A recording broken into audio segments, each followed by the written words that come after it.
Hello, this is Ujjwal and today I'm sharing a tutorial on how to make a cute little garden scene using distress inks as watercolors. I will be using 300 GSM cold pressed watercolor paper and beautiful Altenew Garden Grow Stamp set for this project.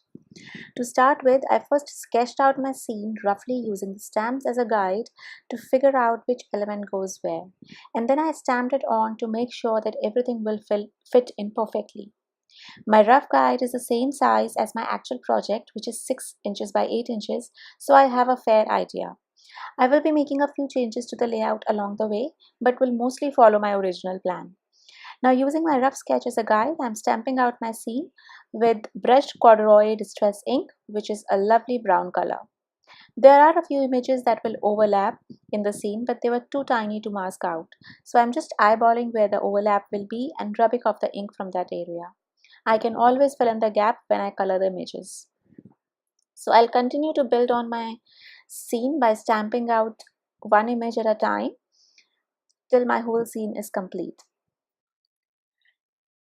Next, I am sketching a fence on the right hand side of the scene very lightly with a pencil and also adding a ground for the table and the pots.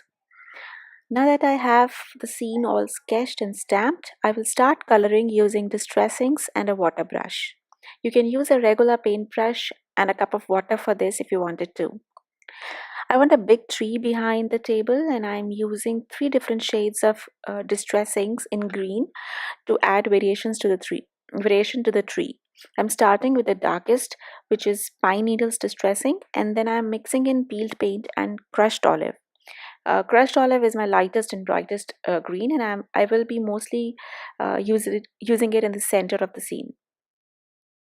I'm adding darker shades in the corners and behind the pots and table to give it a bit of shadow to my elements. And I'm going to just follow a rough guideline there. I haven't sketched out a tree, and I'm just using a rough guideline to fill in the space with the green. I love distressings because you can layer in and add more color as and when you like, and they all blend perfectly. So now I'm adding another layer of green and mostly working on adding shadows under the table and behind the pots. Now that all of my green area is still wet, I'm going to use an age-old technique and sprinkle salt to give my tree a beautiful texture. Salt reacts with the water and the color and leaves a great texture behind, which almost resembles a real tree. Once the salt is dry, I rubbed it off, and now we're going to work in on other elements of our scene. First, I'm going to color in my pots.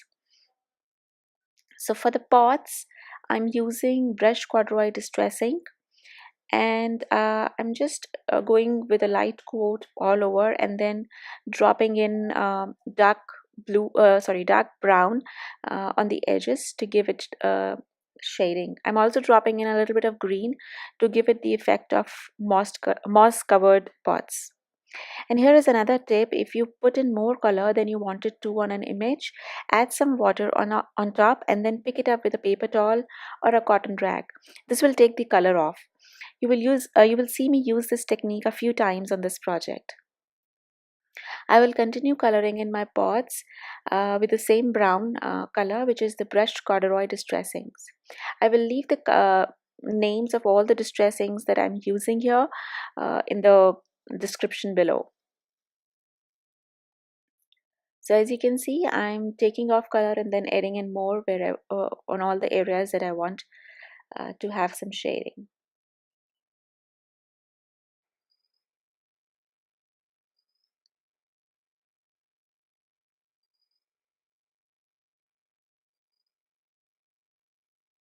Once I've finished coloring my pots, I will move on to do the sky. So you can notice that I'm doing the coloring in sections, and I'm making sure that I do not color in a fresh color near the area that is wet. So I don't want to color in anything that is near the pots. So I'm just coloring in the top section and letting the pots dry first. Then I'll move on to coloring the areas near it. This will make sure that the colors don't mix it that well. You could heat dry the coloring in between if you want to, but I'm just letting them air dry. For the sky, I used a couple of colors in shades in blue, and again I'll list them down in the description below. Uh, for the fence, I wanted a really aged kind of a distressed look, so I am just coloring in, adding color. I'm again using two shades of distress inks there, and I'm just adding in color and then taking it off in parts with my cotton rag. And I'll continue to color in my other smaller elements. And I love how I did my floor. I took inspiration from my actual terrace floor for this, and I divided it freehand in blocks, and again added some distress inks. I'm using iced spruce for this. It's a pretty gray color, and as I'm coloring in the boots, I used wild honey and mustard seed for the boots. I wanted them to be pretty yellow. And now I'm just filling in the smallest parts of my scene, which is the leaves and the flowers and the butterfly. Again, let them all dry in between so that it is easy for you to color and the colors don't bleed. You'll see that I started doing my floor and boots at once, and the color from the boots all flew into my or bleeded into my floor, and I had to take it out with water. So to avoid that situation, you can just heat dry your piece in between. Now I'm using distress inks, but again, you can use watercolors for this.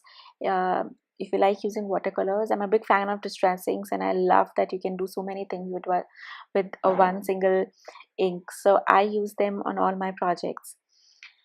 Now that my first coat of color is done, and the basic coat is done, I'm using some white acrylic paint to add highlights and give more definition to my elements.